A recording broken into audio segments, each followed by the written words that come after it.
asked everyone. Okay, so now we are live. So welcome everyone. My name is Henk Heiser. I'm a curriculum designer at QUT. Unfortunately, I can't be at Escalade today, but this is a virtually connecting session for, as there are a few other people who can't be there today. So thanks very much, Paul and Margaret and the others there for joining us today. What I will ask you to do first is if we can go around and give a brief introduction in the room at Deakin, and then we'll come back and do some introductions with the people who are online as well. That's okay? I'm Paul Blank. I'm the president at Southern Hampshire University. Hi, Paul. I'm Margaret Bierman. I'm an associate professor with the Centre for Research in Assessment and Digital Learning at Deakin. Okay. And hi everyone, I'm Wendy Tallio and I'm your on-site buddy for Virtually Connecting and also the regional leader for Virtually Connecting in the Australasia region. I'm Kate Mitchell and I'm a learning designer at RMIT University in Victoria. Hello, I'm Chieda Chi, Senior Lecturer, Digital Learning Innovation, and I work within the Central Learning and Teaching Unit at Deakin. Okay. Someone in the background is... Hi, I'm Cheryl Brown. I'm from the University of Canterbury in New Zealand. Okay. Hi, Cheryl. Okay. And one more. One more. Lecturer in Digital Innovation at Deakin. Okay. Thanks, everyone. We'll go and do some brief introductions of the people who are online. Can we start with you, Jenny? Yeah, hi everyone. I'm Jenny James. I work in the Griffith Business School at Griffith University as a learning and teaching consultant design. Okay, thank you. Thanks. Lisa? Hi there, Lisa from Auckland University of Technology in Auckland. Some of our crew are actually over at Escalade at the moment. And hi, Chair, good to see you again. I'm a learning technology advisor support in the Centre for Learning and Teaching. Okay. Mark? Hi, I'm Mark Wilson. I'm a retired scientific glassblower, an adult student, and the intern learning designer technologian at the Western Institute for Social Research in Berkeley, California, and an Escalade member, I might add. Thanks, Mark. Mark's connection is a bit dodgy, so it might be a bit of a delay in there, but yeah. Marlene? Okay. Hi, everyone. My name is Marlene, and I'm an ePortfolio learning support here at Murdoch University in WA. At the moment, I'm just working with the nursing discipline. Nice to meet you, Marlene. Thank you. Nice to meet you. Sylvia. Oh, hi, I'm Sylvia. I'm also from Murdoch University. I'm Marlene's colleague, and I'm working at the Learning Innovations team.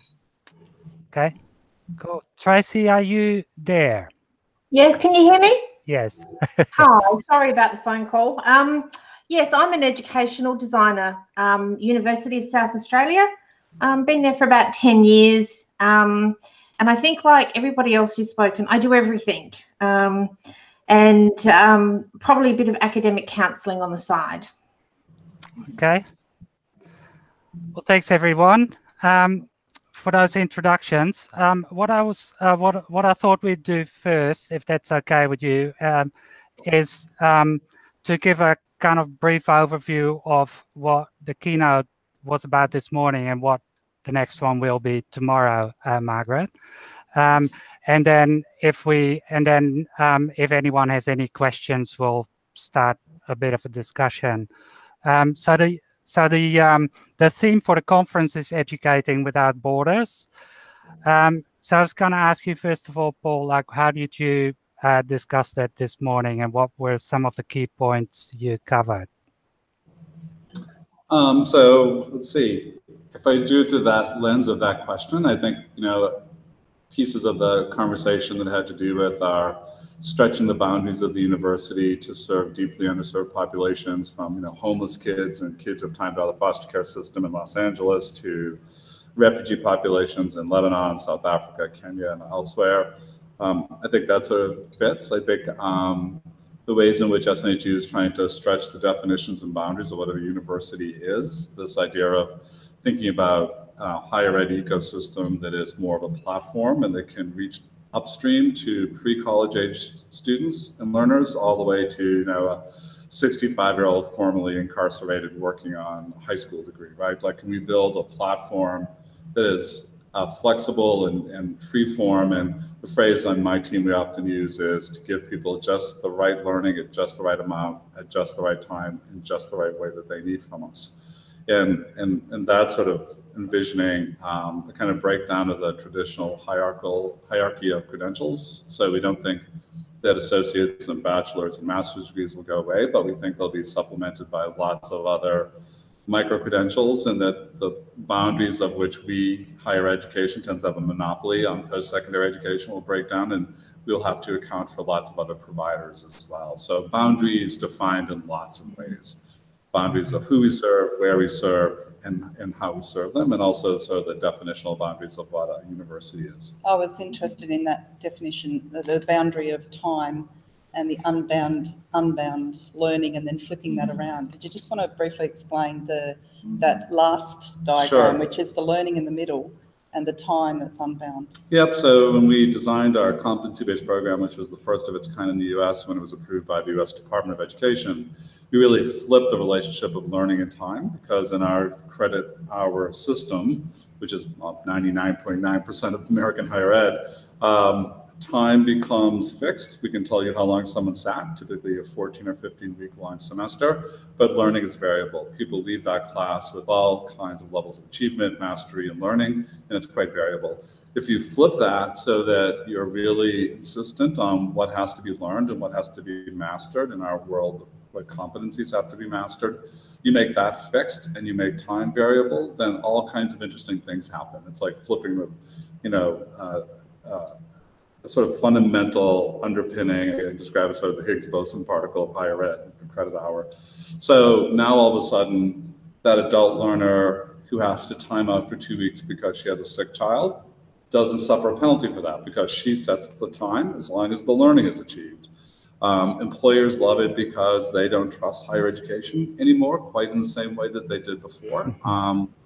And now they can be reassured that we're going to be really clear, crystal clear about the claims we make for learning and how we know. And by the way, we didn't talk about this very much today, and you and I just started to talk about it, Margaret, before, but the how we know is the big Achilles heel in my view in higher education, because as an industry, we're pretty terrible about assessment. When I worked for the US Department of Education, we had a really well-respected assessment firm come in to do a primer for the department. This is the US department, that's the big enchilada of higher education America. And basically they said the state of assessment from a really sort of scientific perspective is somewhere between dismal and abysmal. What a scale. So we have a long way to go. And when you talk about competency-based education, you are inherently talking about performance-based education, because competency are asking the question, what can someone do with what they know? That's a performance question. And the only places where we tend to do assessment really well is where our life depends on it. So in healthcare, we say to a nurse, hey, it's great that you had in our world, 4.0 GPA, but you're still gonna have to pass your boards, and you're still gonna have to do hours and hours of clinicals under the watchful eye of an expert nurse supervisor before we'll let you go out on your own, right? For pilots, we say it's great that you went to Embry-Riddle as our most famous flight school. Great that you had a 4.0 in Embry-Riddle and straight A's, but you're still gonna spend hours in a simulator, and you're still gonna have to take your FAA exam, and you're still gonna sit in the right-hand seat for a long time before we let you sit in the left-hand seat. In our world, by the way. So I just wondered if there's anyone online that had any comments, because I know that some of the people online have been thinking about this competency-based concept for a while. Any questions there? No, all a bit shy. All good. Okay, so did you want to finish? No, I mean, I think that's really that's really the assessment piece. And when you think about competencies and flipping what's possible, a lot of things become possible. You get closer to customized pathways of learning. All kinds of good things happen, but the place we have to really do a good job on is working on assessment. And I would say in the American context, something that's really broken for us, we sometimes talk about our higher ed system. It isn't a system at all. It's a mishmash fragment, but the transfer credit system, which is how easy is it for someone to do their learning in multiple places and to be able to transfer that learning from one to the next.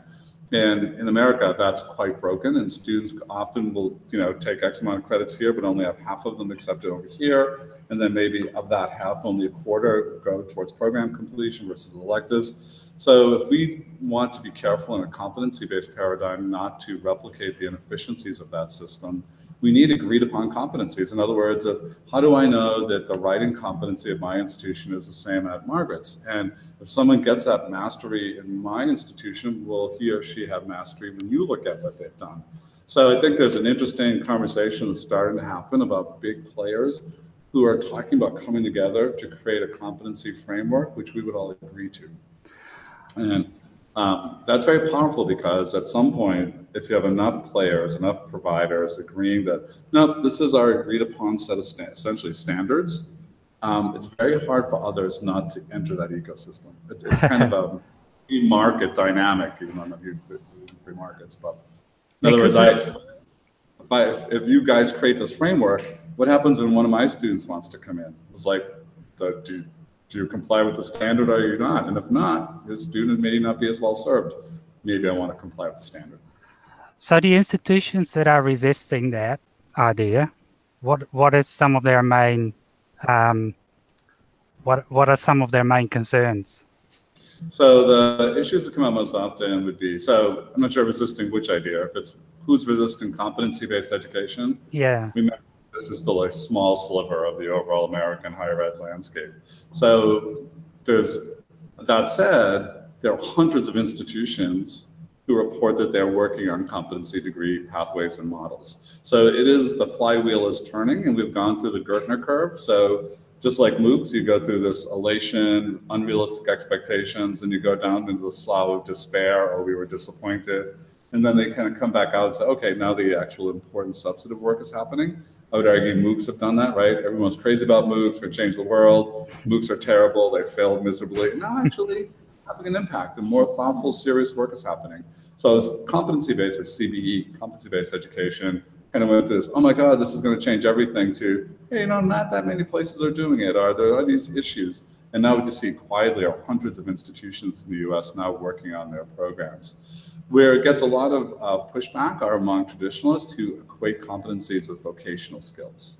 Like that only thing you can do is measurable vocational skills.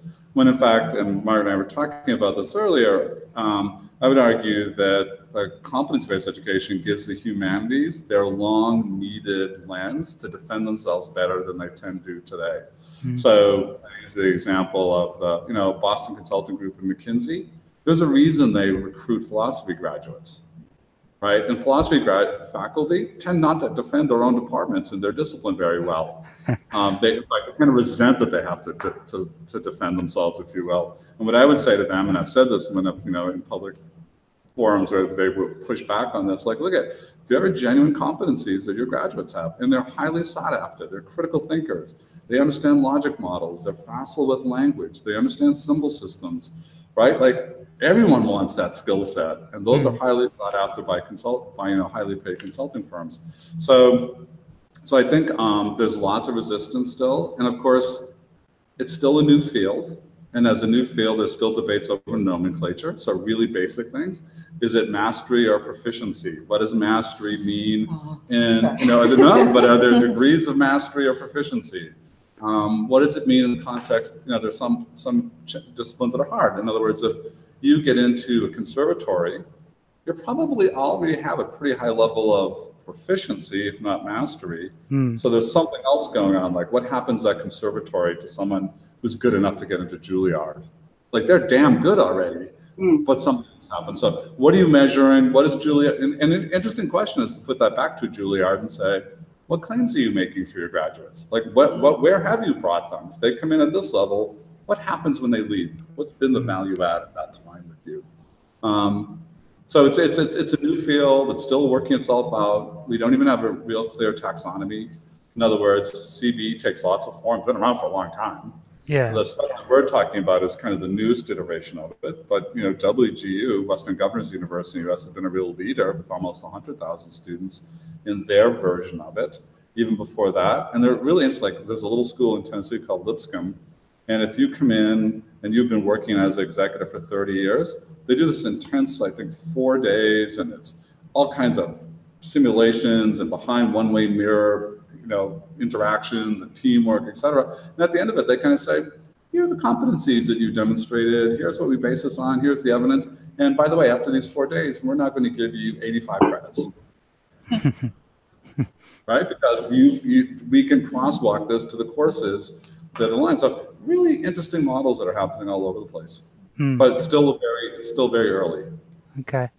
Should we continue having this conversation, or No. did you? No. I want to hear what's happening. What's happening for you tomorrow? For me tomorrow. I was getting so excited about the conversation. I can't get out of it. Shift gears. So, what I wanted to talk about, which is, and back to the question of open borders, because I think I'm a little less, what I was going to say is a little less close to the theme than I think what Paul was saying. And I can't help but say one of the things the things that you said that I liked the best, I liked many things, when you said universities are in the business of hope. Yes. And one of the reasons that I really liked that is that I think that when we think about competency and when we think about what it is we need to do with digital technologies and the university and where we need to go, I think we need to put those values front and centre. I think that we are in a moral business and educating is an enormous privilege, and we need to hold fast to that. And I think for me, that's one of the things that makes things like competency-based education, that's what makes those engines turn. And without them, I would be really concerned. Because what I want to reflect, what I'm going to reflect on, what I have reflected upon, I'm getting mixed up with my verbs, is that a lot of the times we take technology and we take education and we put them together and we go, right, what can we do that's new? And the tendency is to do things that we already can, particularly from an educational perspective. So, and there's a lot of reasons for that, none of them which are particularly malicious. I think there's a lot of work that shows that human nature is to reproduce what we know because we practice. Well, it's comfort, but we're creatures of practice. Mm-hmm. So I'm really interested in things in practice theory and that kind of the world, and what that means is that, you know, the rituals that we have, the things that we do, the things that we perform are really central to who we are, and that's no less true in the university than anywhere else. And that sometimes is lovely and sometimes can be incredibly problematic. And when it gets crossed with technology that sometimes locks you into a particular performance, because technology can do that. Think of a learning management system. They're made a long time before, when the students are still using them. That's probably not the clearest thing in the world, but basically what I'm saying is they're kind of a legacy system. They're always a legacy system. From the moment they're made, they start to be a legacy system. So you're always locked in. And so I think that gives us the imperative to have to really take a step back and think more broadly, to reimagine, to critically reimagine. And I was going to talk about Draw from Barnett, and I think that this is what Paul's work demonstrates. That if you reimagine with attention to different forms, that's mostly where we start, but to different values, with attention to what you value, and attention to the deep changes in the global spaces that we operate, then you can start to get some change. And then I was going to talk a lot about assessment, but I don't need to talk about that unless you would like me to. So Lisa just said technology shouldn't drive education, and Marlene said it's a tool just like a biro. So it's a bit of conversation. Absolutely, and the thing is that I think there is a sense that because we have a, sorry, here's my phone, we have a phone here, that we're in charge of it. There's no borrows. We're in charge of it. But actually, my phone here is driving me. I'm sitting there going, gosh, I should turn it over. What if a message comes through? It, you know, the biro shapes me as much as I shape it. And I think kind of presumption that we're in charge. And I think that by taking a step back, we can start to look at that interrelationship a little bit more closely. And I completely agree that seeing what people do, what assessment, and I'm from a centre of assessment, so you know I've got to apply the and with but, background health, which is where it tends to be stronger. Yeah, I really think that it is the key to just about everything, because when you get assessment right, someone said a long time ago, I think it was Paul Knight said, assessment is a moral activity, and it is. It shows what we value. It shows by asking students to do what we ask them to do, we're saying what we value. And so if you can do a final year multiple choice exam that tests you on 50 billion questions, we're saying to them what they value. And what we value is you can multiple choice exam on 50 billion questions. So I think I really want to say that assessment really matters. And I could keep on talking, but I'll stop there in case. Let someone else have a word. Yeah, and I love what you said. I mean, assessment matters, and how we do assessment reveals so much about our values. It's, as you said, it's a moral act. It's also, I think, says so much about how we think students learn, and that feels so often to me out of touch with what students tell us. Yes. So if you think about, someone said to me, we have an engineering program that we're really trying to think hard about how to rethink engineering education, particularly to make sure that we are seeing more women and students of color in engineering. Only 14% of engineers in America are women, for example. And as you may know, at least in our country, 50% of engineering students drop out, usually in the first year. And the ethos of that and that assessment is a weeding out as opposed to inviting in. Yeah. And that weeding out is often built in ways that don't work for women students or for students of color, or for any student really, because a lot of who's dropping out are white males as well. So we really want to think hard about what assessment looks like in that context. And someone said to me, you know, if I go back to my music conservatory, if music education looked like engineering education, in the first year you would study how instruments are made, but never play. In the second year, you would study music theory and never play. In the third year, right? And really, engineers only get to do cool things in the fourth year. It'd be like asking a music student not to pick up an instrument and play cool music till their fourth year. So how do you rethink that whole sequence? And right, and assessment becomes so critical to it in the ways that you talked about. Now, I've been thinking about multimodal assessment and you know, having that flexibility to allow the students to express themselves as a subject. Just a question, Paul, about what you just said about the weeding out process, because that's the way I see that. There's a little bit of a flow-on effect from primary and secondary schooling. So, you know, the people who are most who are most at risk of being weeded out have a different type of secondary education, I suppose. So how do you what are your thoughts on how to address that as part of this process? Like, is there, yeah. Yep. So you really are putting your finger on probably the most robust conversation we're having at the university, which is about equity. So we have spent a lot of time thinking about access, more affordable pathways that invite more people to the higher education table. But access is not the same as equity. And access sort of gets table stakes. It gets you in the game. But what we have to recognize is that when students come to us, as you said, that some of them come from better school systems.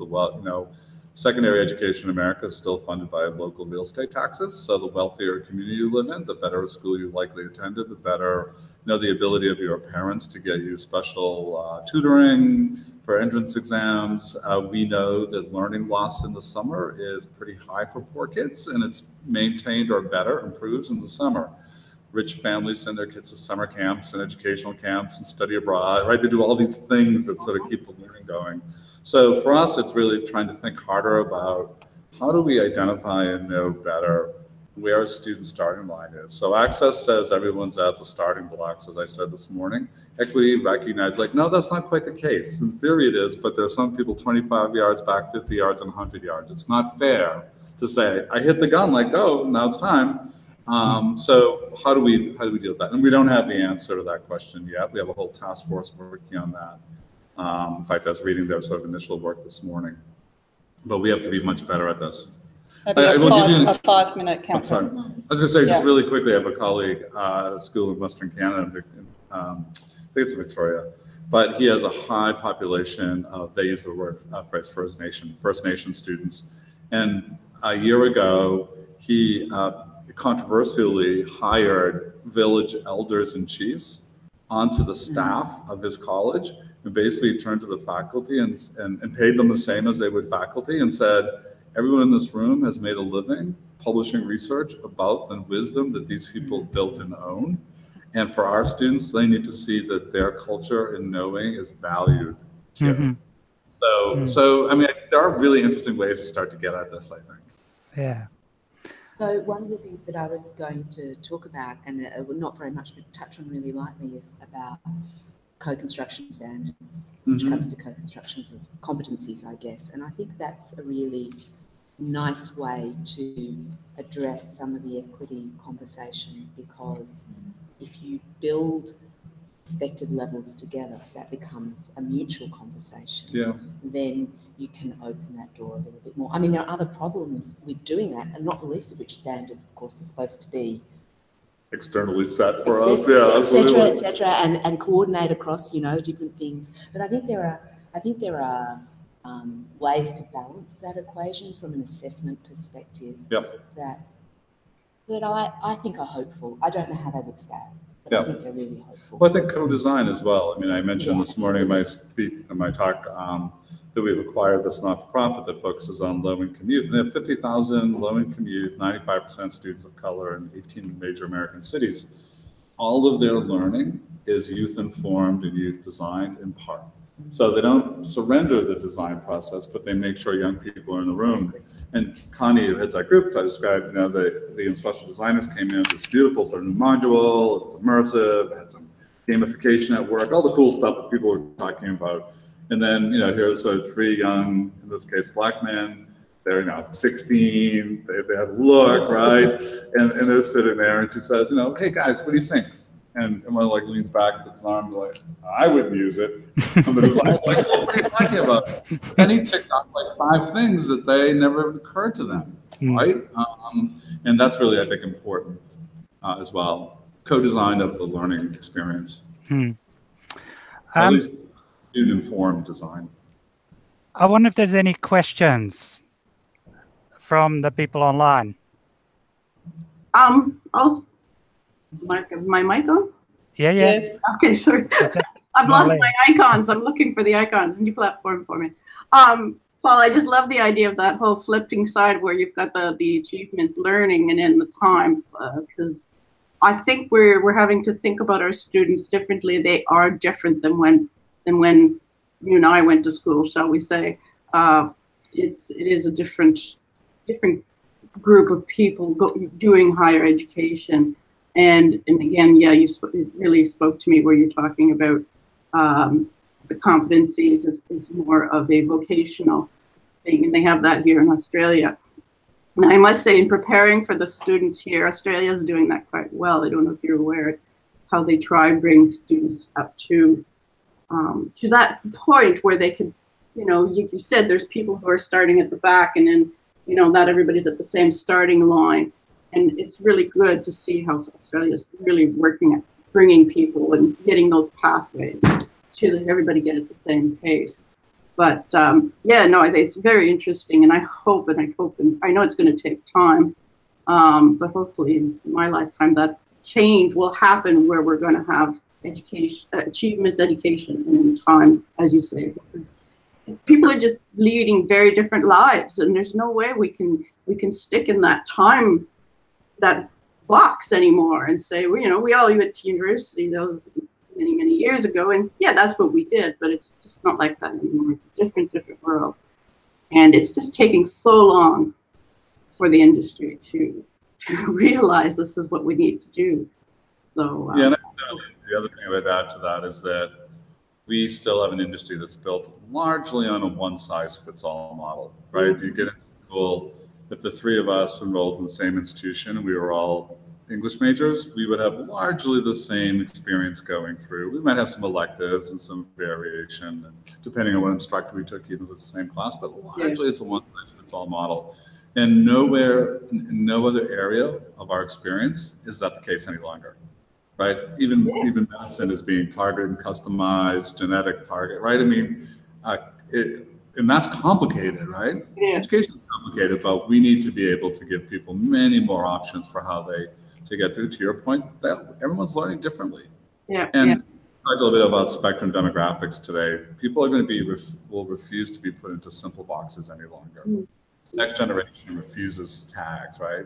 Am I a first-year student? What does that mean? No, I know a whole lot of things here. I don't know as many things there. They're going to want their education delivered in ways that are really customized around them. Absolutely. Which is not that they self-determine necessarily, right? We know that young people don't know certain things they need to know.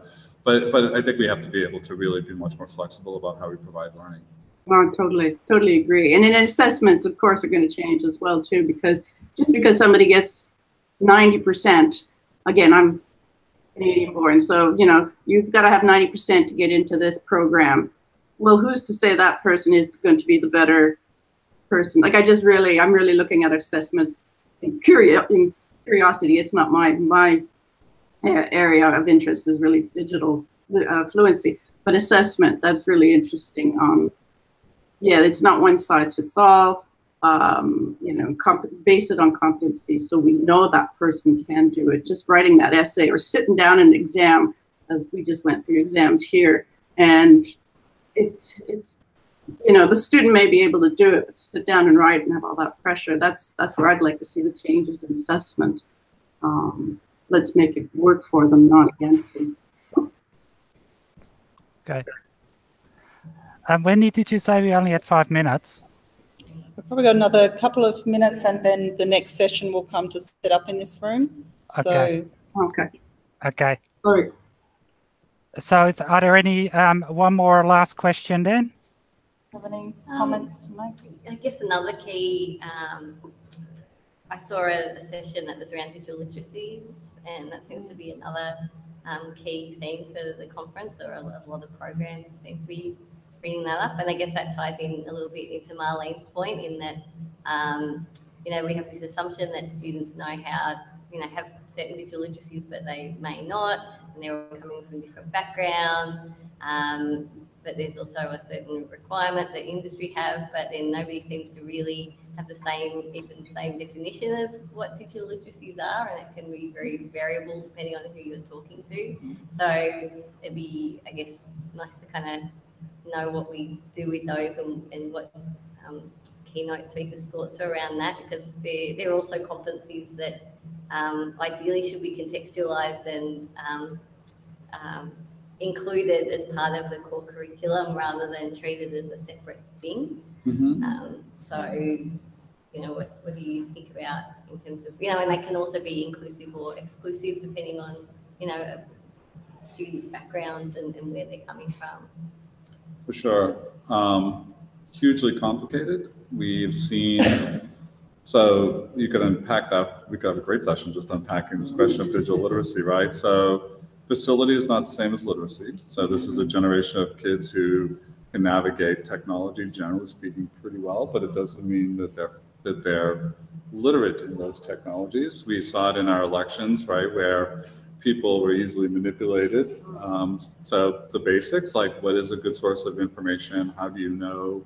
My wife teaches at the university, and you know, some student will say in the middle of a debate over X, Y, Z, well, Sweden does X. I was like, well, how do you know that? Well, I just looked it up on Google. It's like, so let's unpack that. What was the source? Where was that report coming from? Was it credible? Like all those sort of basic literacy pieces. But I worry, you know, it was interesting. I was in New Zealand last week and I asked some of my colleagues here if this were true in Australia. But when people talk about rates of depression, anxiety, and suicide rates among young people, they're sky high in the US right now, and folks in New Zealand are saying exactly the same thing. It's not illiteracy exactly, but it is about being able to maneuver, navigate, and thrive in an increasingly socially connected virtual world, where I think, you know, everyone else looks like they're having a more perfect life, everyone else is eating a more perfect meal, et cetera, et cetera, et cetera. And I think the disconnectedness, the loneliness, the ennui that comes with that, those are all really incredibly, so it's, I think there's another, I was thinking about it this morning after that conversation, that I wish we could give students better ways of being in the digital world than the ones that they currently possess. And the problem, I don't even think it's ill-intended. I think the technology is a race so fast and has been adopted so quickly that we are still catching up. Yeah, Lisa agrees. She said there's a lot of pressure on young people, and just mentioned that because most of the people on this call are part of the TEL Advisors special interest group, that it would be a good, you know, subject to take up within that SIG and have that discussion. Sure. Yeah.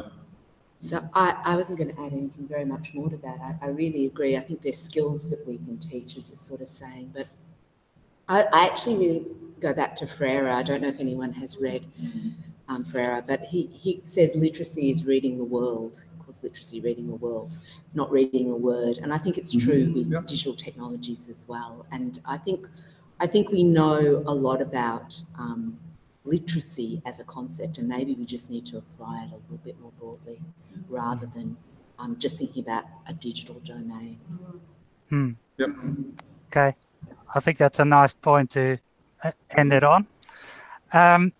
So thanks very much, Margaret, and thanks very much, Paul, as well, and everyone who's here.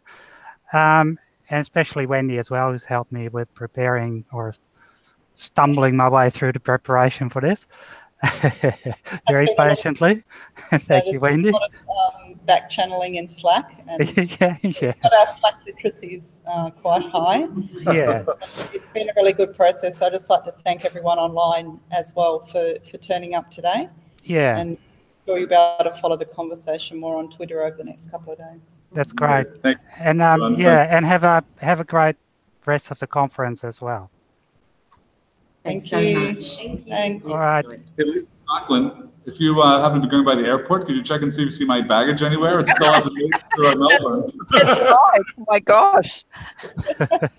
Was it an Australian airline or in New Zealand? Never mind. Okay, I'll stop it here. Thank you. No worries. All right.